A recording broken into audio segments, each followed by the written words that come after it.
दोस्तों क्या आपको पता है ईरान ने झुकने से इनकार कर दिया, और तो और जो है उनके जो लीडर हैं वो मारे जा चुके हैं, फिर भी जो है ईरान झुकने को तैयार नहीं है। ईरान कह रहा है हम रिटेलिएट करेंगे, और तो और जो भी सामने से हमला करेगा उसको मुंह तोड़ जवाब देंगे। तो ये क्या होने वाला है पूरा प्रॉपर सिनेरियो हम जानने वाले हैं। 24 घंटे के अंदर अंदर क्या बदलाव हुए हैं।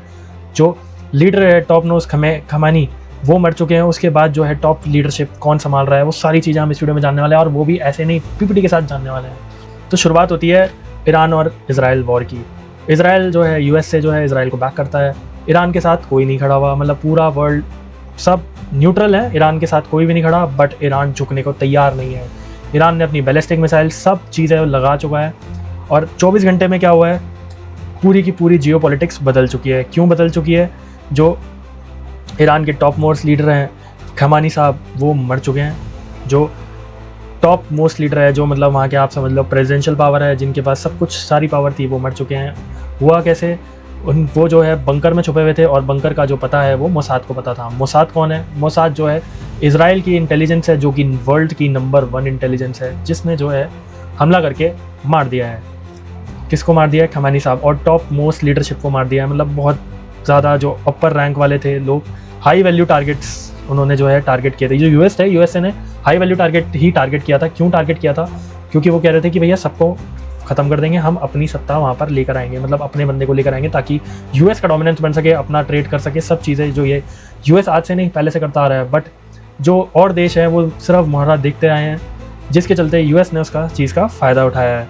अब जो ये खमैनी साहब हैं, ये 37 साल से वहाँ पर जो है राज कर रहे थे। लोग परेशान थे, लेकिन इतना भी परेशान नहीं थे, लोग अडॉप्ट कर चुके थे, तरक्की भी हो रही थी लोगों की। बट वहाँ पर जो है जो यूएस ने कहा है, कह रहे भैया हम वहाँ पर डेमोक्रेसी लाएंगे। डेमोक्रेसी के नाम पर किसी भी देश पे कब्जा कर लेता है, किसी को हॉस्टाइल कर लेता है, जैसे वेनेजुएला में हुआ है, हॉस्टाइल बना लिया। तो यूएस को अगर नहीं रोका गया, मतलब अगर आप यूएस को सामने प्रोटेक्टेड रहे, मतलब नॉर्मल रहे कि भैया करते रहो जो करना है, तो आपके साथ भी किसी भी देश के साथ ये हो सकता है। बंकर बस्टिंग प्रिसीशन, जो आपको बंकर का बताया मैंने आपको, जो बंकर कैसे बस्ट किया गया, कैसे जो है बंकर में किया गया काम। अब आते हैं एरा आयतुल्ला खमानी साहब। ये जो कहा है, ये 37 साल तक रहे हैं, इन्होंने रूल करा है 37 साल तक, और मतलब लीडर रहे हैं वहाँ के रूल करते हुए। तो ये हैं हमारे आयतुल्ला खमैनी साहब। ये जो है ईरान के बेसिकली टॉप मोस्ट लीडर रहे हैं। ये 37 साल तक यहाँ पर रूल करते आए हैं, और बेसिकली जो है यूएस दबाने की कोशिश करता है, क्योंकि ईरान जो है ऑयल रिच कंट्री है, तो उनको दबाने की कोशिश की जाती है ऑयल रिच कंट्रीज़ को, ताकि यूएस जो है कहता है अपना डोमिनेंस, अपने रेट, सब चीज़ें अपना रखे। तो ये कहते हैं भाई साहब नहीं, ऐसा नहीं होगा, हम नहीं झुकेंगे किसी के सामने।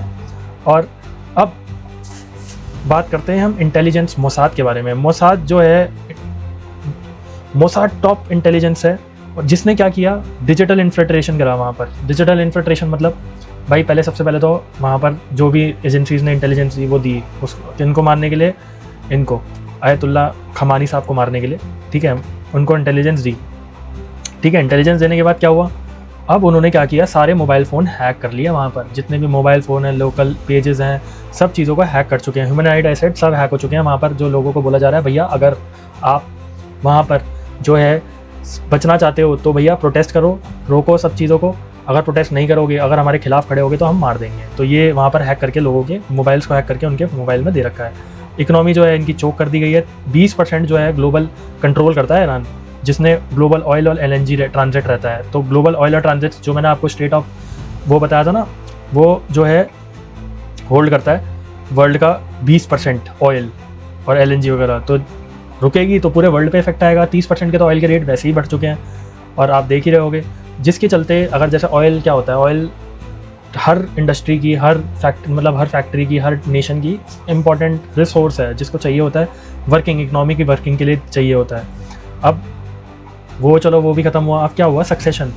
जब आयतुल्ला खमानी साहब ने क्या किया कि अपना सक्सेसर दे गए, कि भैया डेजिग्नेटेड सक्सेसर दे गए कि ये मेरे बाद जो है जाने के बाद होंगे।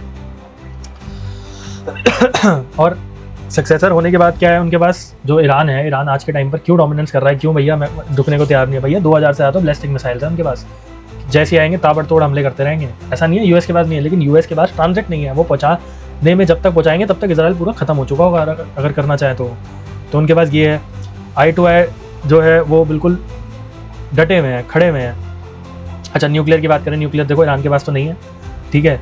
और ईरान के पास नहीं है, ना इसराइल के पास है, सिर्फ यूएस के पास है। तो यूएस कर सकता है न्यूक्लियर वगैरह करना चाहे तो, लेकिन वो करेगा नहीं क्योंकि मामला थोड़ा बिगड़ सकता है। और देखो वहाँ पर क्या हो रहा है अब, जो पहले क्या होता था कि वहाँ के नॉर्मल लोकल लोग थे तो वो ये कह रहे थे कि ईरान गलत कर रहा है, लेकिन अब जो है उनके साथ खड़े हो गए हैं। ये जो IRGC है वहाँ की, जो है ईरान की एक वो है रिटेलिएशन संगठन है, जिन्होंने जो अब ईरान के पास कोई सुप्रीम लीडर नहीं है, कोई कमांडर नहीं है, कुछ नहीं है। अब क्या है, ये एक अपने जो है रूल्स के हिसाब से चलेगा। मतलब अब हर जो 42 डिस्ट्रिक्ट्स बने हुए हैं जो ईरान के अंदर जो है, उनके पास अपनी पावर होगी, अपना कुछ भी चाहे बैलिस्टिक मिसाइल्स जो करना चाहे वो कर सकते हैं। तो वहाँ पर ईरान में ये चीज़ें चल रही है। बाकी इंडिया के क्या है, इंडिया को भाई सबसे ज़्यादा इंडिया को जो है ईरान का सपोर्ट करना चाहिए। क्यों करना चाहिए वो मैं आपको दिखाता हूँ। देखो ये है हमारा प्यारा भारत। अब ईरान पड़ता है, जो भारत की जितने भी वो होते हैं वो यहाँ, ये जो दिख रहा है आपको, ये ईरान है बेसिकली। यहाँ से जो है हमारा चाबार पोर्ट बना हुआ है। चाबार पोर्ट से जो है, जितना मैं और आपको जूम कर देता हूँ, चाबार पोर्ट है, यहाँ से जो है हमारा ऑयल जाता है, आता है, और यहाँ से अदर गल्फ़ कंट्रीज़ में हमारा जो है सामान सप्लाई होता है। क्यों होता है? क्योंकि यहाँ पर जो है पाकिस्तान है, ये चाइना है, जो दोनों हमें देश नहीं करने देते हैं, ठीक है, जो हमें हमारा ट्रांसपोर्ट नहीं करने देते, हमें कॉस्ट ज़्यादा लगाते हैं। तो हमारा ईरान जो है फ्रेंडशिप पार्टनर था। ईरान ने कभी भी ये नहीं बोला, जब ऑयल मांगा तब मदद करी। ईरान ने जो बोला जब किया। और पाकिस्तान और जब इंडिया की वॉर हुई थी तब सबसे ज़्यादा कंडेम करने वाला ईरान था। ईरान ने सपोर्ट किया है हमेशा।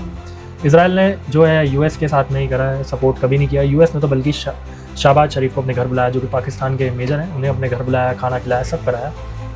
और ये तक बोला कि भैया हमने वॉर रुकवाई है। तो यूएस के तो ये हाल हो रखे हैं। लेकिन फिर भी जो है कई लोग जो हैं यहाँ एक कास्ट, एक रिलीजन्स की वजह से आप सपोर्ट कर रहे हो, आप सबसे गलत काम कर रहे हो। ह्यूमैनिटी के लिए भी प्लस जो है आप उस बंदे का सपोर्ट कर रहे हो जिस बंदे ने हमें कभी सपोर्ट नहीं किया, हमारा ना कभी साथ खड़ा हुआ, बल्कि ये बोलता है हमें डोमिनेंस में रखा। और उस बंदे का आप जो है अगेंस्ट खड़े हुए हो, जिस बंदे ने आपका हमेशा साथ दिया है। तो ये जियो पॉलिटिक्स, जो लेज़र आई अंकल है वो गायब रहते हैं, जो होना चाहिए वो होता नहीं है लेज़र आई अंकल से। तो ये कुछ चीज़ें हैं देखने वाली। देखो अगर इसमें जो है आखिरी में ये है, अगर किसी के पास न्यूक्लियर वेपन नहीं है, जगह किम जोंग है, नॉर्थ कोरिया है, नॉर्थ कोरिया के पास जो है न्यूक्लियर वेपन है, आज के टाइम पर कोई हाथ नहीं लगा सकता। और जिनके पास नहीं है उनको जो देखो यूएस कैसे डोमिनेंस कर रहा है। और यही हमारा प्यारा भारत है। आप लोग कहते हो कांग्रेस ने 70 साल से कुछ नहीं किया, ये कांग्रेस सब चीज़ों ने जो मिलकर है। हमारे जो APJ अब्दुल कलाम है वो मोमडन थे। आप सोचते हो ना, मोमडन ने वो एक कास्ट रिलीजियस पैट के रह जाते हो। एक मोमडन ने जो है, एक हमारे जो प्रेसिडेंट रहे हैं APJ अब्दुल कलाम, उन्होंने सोचो उस टाइम क्या टेस्टिंग करी, क्या सब कुछ हमारे देश को बचाने के लिए किया, हमारे देश को न्यूक्लियर पावर बनाया। तो ऐसा नहीं है किसी ने कुछ नहीं किया। अब मैं मानता हूँ 12 साल से 13-14 साल से कुछ नहीं किया, मैं तो मानता हूँ। एक आपने डिजिटल एरा लेकर आया, बहुत अच्छी बात है, लेकिन इन इंफ्रास्ट्रक्चर, इन किसी के सामने झुकना और नहीं, मैं नहीं सपोर्ट करता। बाकी ये कुछ सिनेरियो होने वाला है 24 घंटे के अंदर। आज की वीडियो में बस इतना ही था। वीडियो पसंद आई तो लाइक एंड शेयर जरूर करना, चैनल को सब्सक्राइब करना मत भूलना। ऐसे और अपडेट्स लेके आते रहेंगे। मिलते हैं नेक्स्ट वीडियो में। God bless you all.